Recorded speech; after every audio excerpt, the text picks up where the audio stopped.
Hello दोस्तों, आज की वीडियो में हम लोग गेस्टाल्ट थ्योरी यानी कि गेस्टाल्ट का सिद्धांत समझेंगे जो स्कूल्स ऑफ साइकोलॉजी के अंतर्गत आता है। और वो पॉइंट हम लोगों का बच गया था। एक हम लोगों ने मनोविश्लेषण समझा और दूसरा हम लोग को क्या समझना है, गेस्टाल्ट समझना है। ठीक, आइए देखते हैं गेस्टाल्ट के अंतर्गत क्या क्या आता है। तो अब जैसे कि आपको दिख रहा है, जो हम लोग का गेस्टाल्ट शब्द है, जो हम लोगों का गेस्टाल्ट शब्द है वो एक जर्मन वर्ड है। जो हम लोग का गेस्टाल्ट है वो क्या है, एक जर्मन वर्ड है। ठीक, जिसका अर्थ यानी कि मीनिंग क्या है, पूर्ण या समग्र आकार। पूर्ण या समग्र आकार मतलब होल या टोटल पैटर्न और कॉन्फ़िगरेशन। क्या कहा मैंने, जो गेस्टाल्ट का सिद्धांत में गेस्टाल्ट शब्द है वो एक जर्मन वर्ड है जिसका अर्थ क्या होता है, पूर्ण या समग्र आकार। ठीक, फिर उसके बाद क्या लिखा है, स्थापना जर्मनी में मैक्स बर्टहाइमर द्वारा 1912 ईस्वी में की गई।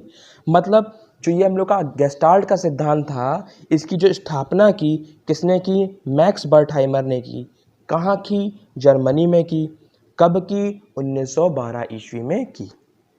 ठीक, और जो गेस्टाल्ट शब्द है वो एक जर्मन वर्ड है जिसका अर्थ क्या होता है, पूर्ण या समग्र आकार। इतनी बातें समझ में आई। आइए अब आगे देखते हैं। अब आगे क्या लिखा है, जो इसके ऊपर प्रथम प्रयोग किया था, जो प्रथम प्रयोगकर्ता थे वो कौन थे, कोहलर थे। वो कौन थे, कोहलर थे। और कोहलर हमारे अमेरिकन साइकोलॉजिस्ट यानी कि अमेरिकन मनोवैज्ञानिक थे। ठीक है ना। तो जो पहला प्रयोग कोहलर ने किया था, कब किया था, 1916 ईस्वी में किया था। तो इस सिद्धांत का जो पहला प्रयोग करता थे वो कौन थे, कोहलर थे। वो एक अमेरिकन साइकोलॉजिस्ट थे और उन्होंने 1916 में प्रयोग किया था। ठीक है, इतनी बात समझ में आई। फिर उसके बाद क्या लिखा है, तो जो ये प्रयोग किया था वो प्रयोग इन्होंने किस पे किया था, एक वनमानुष था।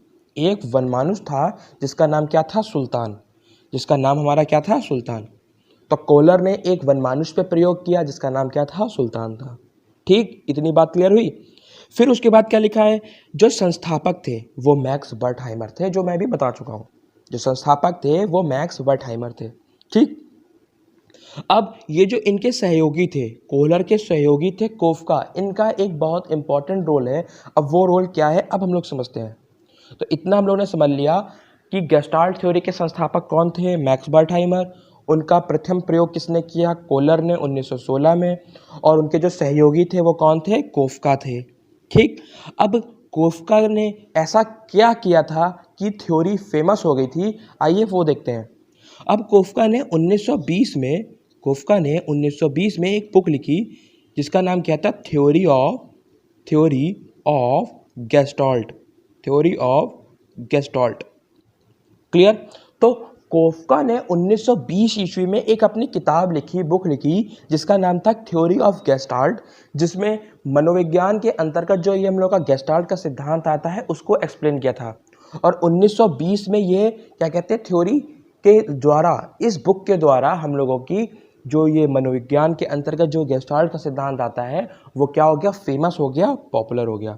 मतलब जो कोफका ने बुक लिखी थी थ्योरी ऑफ गेस्टाल्ट, इसके द्वारा 1920 ईस्वी में हम लोगों का जो सिद्धांत है गेस्टाल्ट का सिद्धांत वो क्या हो गया था, फेमस हो गया था। इतनी बात थी, कोफका का ये रोल था। ठीक, अब आइए समझते हैं कोहलर ने क्या करा, एक कमरे में इस वनमानुष सुल्तान को बंद कर दिया। ये जो हमारा वनमानुष सुल्तान है उसको बंद कर दिया। ठीक, और उस कमरे में केले टांग दिए। उस कमरे में क्या करे, केले टांग दिए कि वनमानुष कूद के चाहे तो उस केलों को ना पकड़ पाए, इतनी ऊंचाई पे टांगे। फिर क्या करा, कोहलर साहब ने यहाँ पे एक बॉक्स रख दिया। यहाँ पे एक बॉक्स रख दिया और उन्होंने ये ऑब्जर्व करना चाहा, क्या सुल्तान उस बॉक्स का यूज़ करके वो केलों को उठा लेता है। ठीक, थोड़ी देर के बाद सुल्तान ने क्या करा, उस बॉक्स को केलों के नीचे रखा और उसके ऊपर चढ़ के केलों को उठा के खा लिया। ठीक है, फिर दूसरी बारी में कोहलर ने क्या करा, वही कमरे में केले की थोड़ी और ऊंचाई बढ़ा दी, मतलब केले को थोड़ा और ऊंचा कर दिया। उसमें सुल्तान था, उसमें कौन था, हमारा सुल्तान था। ठीक, अब जहाँ पे एक बॉक्स रखा था, जहाँ पे एक बॉक्स रखा था वहाँ पे एक बॉक्स और रख दिया, किसने, कोहलर ने। फिर उन्होंने ऑब्जर्व करा तब क्या करा, सुल्तान ने एक के ऊपर एक बॉक्स को रखा, फिर उसके ऊपर चढ़ के केले को उठा लिया और खा लिया। ठीक, फिर कोलर ने क्या करा, अब की बार बॉक्स के अंदर सिर्फ वनमानु सुल्तान को अपने बंद किया। ठीक, और बाहर केले रखे। कहाँ रखे, बाहर केले रखे। और इस कमरे के अंदर एक स्टिक रख दी, इस कमरे के अंदर एक स्टिक रख दी। और उन्होंने यह ऑब्जर्व करना चाहा, क्या सुल्तान उस स्टिक का प्रयोग करके केलों को अंदर खिसकाता है। तो सुल्तान ने क्या करा, स्टिक को उठाया और कोशिश करके प्रयत्न द्वारा केलों को अंदर खिसका लिया। क्लियर है कि नहीं क्लियर है। धीरे धीरे क्या कहते हैं, समझ में आ रहा था कि इसके अंदर कितनी सूझ काम हो रही है। थोड़ी देर बाद आखिरी चरण में सुल्तान ने क्या करा, अब एक बॉक्स लिया, मतलब एक कमरे में अपने जो सुल्तान भैया थे उनको बंद किया। सुल्तान भैया थे उनको बंद करा और केले की जो दूरी थी, जो केले की दूरी थी उसको क्या करी, बढ़ा दी और अब की से 2 स्टिक रख दी। अब की से कितनी स्टिक रख दी, 2 स्टिक रख दी। सुल्तान ने क्या करा, दोनों स्टिक को बांधा और केलों को अंदर कर लिया। सुल्तान ने किस तरीके से परिस्थिति को पहचाना और कभी डिब्बे का कभी स्टिक का प्रयोग करके केले को अंदर ले आए। ठीक है ना। तो क्या कहते हैं, इसमें सुल्तान का पूर्व ज्ञान भी आया, इसमें सुल्तान का पूर्व ज्ञान भी आया। ठीक है ना। और इसमें सुल्तान ने अपनी सूझ का इस्तेमाल भी किया, सुल्तान ने अपनी सूझ का इस्तेमाल भी किया और सुल्तान ने केलों को उठाने के तरीके से अपने व्यवहार में परिवर्तन भी किया, अपने व्यवहार में परिवर्तन भी किया। तो ये जो शब्द मैंने अभी बोले, सूझ, पूर्व ज्ञान और व्यवहार में परिवर्तन, ये सारे शब्द किसके अंतर्गत आए थे, हमारे गेस्टाल्ट के सिद्धांत के अंतर्गत आए थे। तो ये प्रयोग था किसका, हमारे कोहलर साहब का। किसके अंतर्गत, गेस्टाल्ट के अंतर्गत, गेस्टाल्ट के सिद्धांत के अंतर्गत। आइए अब आगे देखते हैं, आगे क्या लिखा है। आगे एक डेफिनेशन लिखी हुई है, जंतुओं की अपेक्षा मानव शिशु में सूझ अधिक पाई जाती है तथा ये आयु के साथ बढ़ती जाती है। ये कथन किसका है, G.W. अल्फोर्ड। G.W. अल्फोर्ड मतलब जंतुओं की अपेक्षा मानव शिशु में सूझ अधिक पाई जाती है और ये एज के साथ बढ़ती रहती है। मतलब जो सूझ होती है वो क्या कहते हैं, जंतुओं की अपेक्षा जो मानव के शिशु होते हैं उसमें ज़्यादा होती है और समय के साथ साथ उनकी सूझ बढ़ती जाती है। फिर क्या लिखा है, अभी हम लोगों ने पढ़ा था गेस्टाल्ट थ्योरी ऑफ साइकोलॉजी, जो अभी हमने पढ़ा गेस्टाल्ट का सिद्धांत, उसके अंतर्गत क्या क्या वर्ड्स आते हैं, पूर्व ज्ञान आता है, व्यवहार में परिवर्तन आता है और सूझ आता है। और जो आहा अनुभव है, आहा मूवमेंट है, वो भी इसके अंतर्गत आता है। सडन प्रोसेस जो होता है वो इसके अंतर्गत आता है। ठीक है ना। अब आगे देखते हैं और इसके अंतर्गत क्या क्या आता है। आगे क्या लिखा है, इस सिद्धांत में समस्या की प्रकृति को संपूर्ण आकार में अध्ययन पर बल दिया गया। इसके अनुसार whole is more important than parts. क्या कहा, इस सिद्धांत में समस्या की प्रकृति को संपूर्ण आकार में अध्ययन किया गया। मतलब जो भी हम लोग की समस्या थी उसको संपूर्ण आकार में समझा, हर एक उसके पहलू समझने की कोशिश की गई। और जो क्या कहते हैं गेस्टाल्टवादी थे, उनका मानना क्या क्या था, उनका मानना क्या था, whole is more important than parts. मतलब पूर्ण इम्पॉर्टेंट है किससे, सूक्ष्म से। पूर्ण इम्पॉर्टेंट है किससे, सूक्ष्म से। ठीक है ना। मतलब सब इम्पॉर्टेंट है कुछ से। ठीक।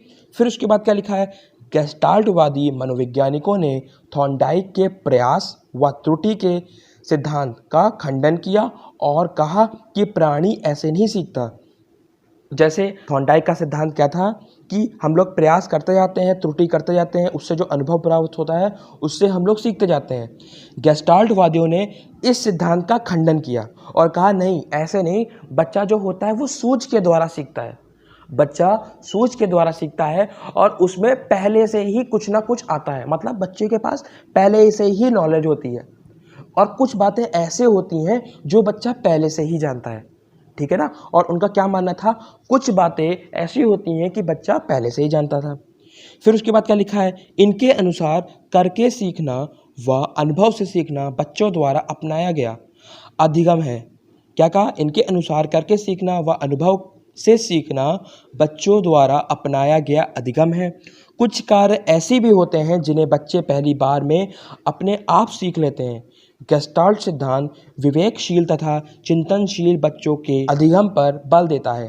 क्या कहा, कि गस्टाल्ट के अंतर्गत जब बच्चों को सिखाया जाता है, मतलब बच्चों का अधिगम कराया जाता है, तो कुछ चीज़ें होती हैं बच्चे पहले से सीख लेते हैं। मतलब कुछ चीज़ें होती हैं बच्चे पहली बारी में सीख लेते हैं और कुछ चीज़ें होती हैं बच्चों को पहले से पता होती है। ठीक है।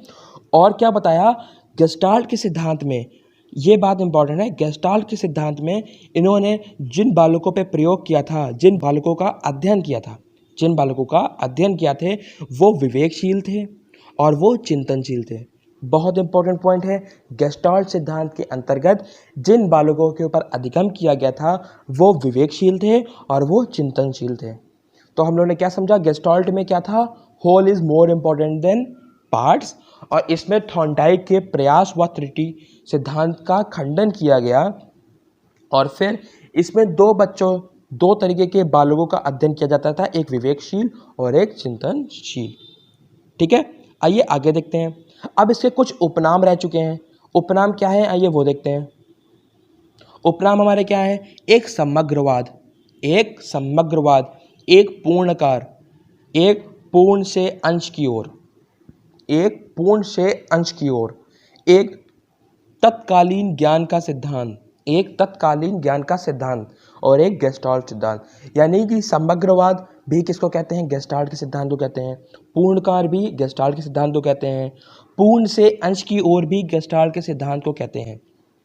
और तत्कालीन ज्ञान का सिद्धांत भी गेस्टाल्ट के सिद्धांत को कहते हैं, और गेस्टाल्ट का सिद्धांत तो गेस्टाल्ट के सिद्धांत को कहते ही हैं। आइए आगे देखें। अब आगे क्या लिखा है, उपयोगिता। अब इसकी उपयोगिता कहाँ हुई, आइए वो समझते हैं। लिखा है पाठ्यक्रम को संगठित रूप में प्रस्तुत करना। मतलब जो हम लोगों का पाठ्यक्रम होता है उसको बच्चे के आगे संगठित रूप में प्रस्तुत करने के लिए गेस्टाल्ट के सिद्धांत का प्रयोग किया गया। ठीक, और उसमें उपयोगी हुआ। फिर क्या लिखा है, समस्या के समाधान के क्षेत्र में उपयोगी। मतलब जितनी भी समस्या आती हैं बच्चे को अधिगम के टाइम, जितनी भी समस्या आती हैं बच्चे को सिखाने के टाइम, उसके समाधान के क्षेत्र में इसका उपयोग किया गया।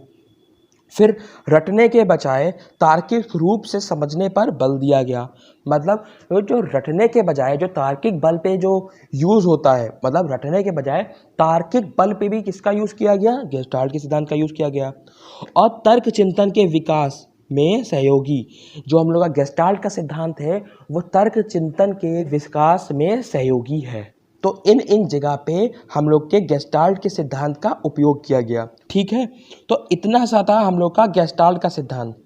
अब अगली वीडियो में हम लोगों ने जितना भी पढ़ लिया है इस सब का हम लोग रिवीजन करेंगे कुछ ऑब्जेक्टिव क्वेश्चंस के ज़रिए। ठीक, मिलते हैं नेक्स्ट वीडियो में, तब तक के लिए बाय।